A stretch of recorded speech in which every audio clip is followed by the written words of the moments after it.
नमस्कार दोस्तों। भारत में शादी का सीजन आते ही घरों के लॉकर खुलने लगते हैं। कहीं दादी के पुराने गहने निकलते हैं तो कहीं मां की शादी का सोना दुल्हन के गहनों में शामिल किया जाता है। लेकिन इसी के साथ एक सवाल भी हर घर में उठता है। घर में कितना सोना रखना कानूनी है? क्या ज्यादा सोना रखने पर टैक्स लगता है या एक विभाग जब्त कर सकता है? सबसे पहले एक बड़ी गलतफहमी दूर कर लेते हैं। आम धारणा के उलट भारत में सोना रखने की कोई तय कानूनी सीमा नहीं है। आप अपने घर में जितना चाहें उतना सोना रख सकते हैं। बस एक शर्त है, आप ये बता सकें कि ये सोना कहां से आया। अगर सोना आपकी वैलिड इनकम से खरीदा गया है, शादी में मिला है या विरासत में आया है तो उस पर कोई रोक नहीं है। अब सवाल उठता है, फिर 500 ग्राम, 250 ग्राम या 100 ग्राम जैसे लिमिट्स की बात क्यों होती है?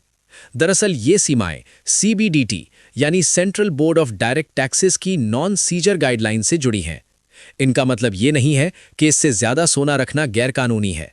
इसका मतलब सिर्फ इतना है कि अगर कभी आयकर विभाग की तलाशी होती है तो इन सीमाओं के भीतर पाए गए गहने आमतौर पर जब्त नहीं किए जाते, भले ही उनके बिल ना हो। इन गाइडलाइंस के मुताबिक एक विवाहित महिला के लिए 500 ग्राम तक, अविवाहित महिला के लिए 250 ग्राम तक और पुरुषों के लिए 100 ग्राम तक सोना सुरक्षित माना जाता है।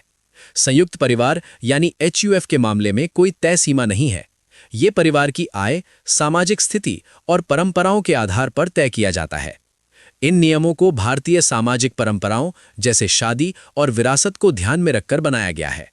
अगर एक आम भारतीय परिवार की बात करें, जहां पति, पत्नी और एक अविवाहित बेटी हो, तो कुल मिलाकर 850 ग्राम सोना घर में रखना कानूनी रूप से एक्सेप्टेबल माना जाता है।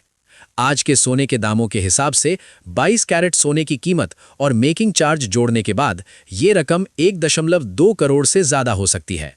हैरानी की बात यह है कि इतना सोना बिना बिल के भी रखा जा सकता है, बशर्ते वो घरेलू इस्तेमाल के गहने हों, न कि व्यापार के लिए रखा गया स्टॉक।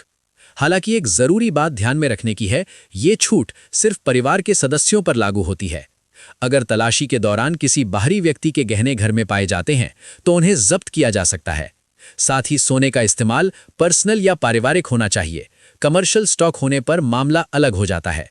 तो अगली बार जब शादी के मौके पर घर का लॉकर खुले और कोई ये कहे कि इतना सोना रखना ठीक नहीं, तो आप पूरे नियम के साथ जवाब दे सकते हैं।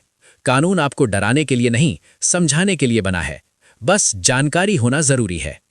अगर ये रिपोर्ट काम की लगी हो तो वीडियो को लाइक कीजिए, शेयर कीजिए और ऐसे ही तेज काम की मार्केट अपडेट्स के लिए चैनल को अभी सब्सक्राइब कर लीजिए।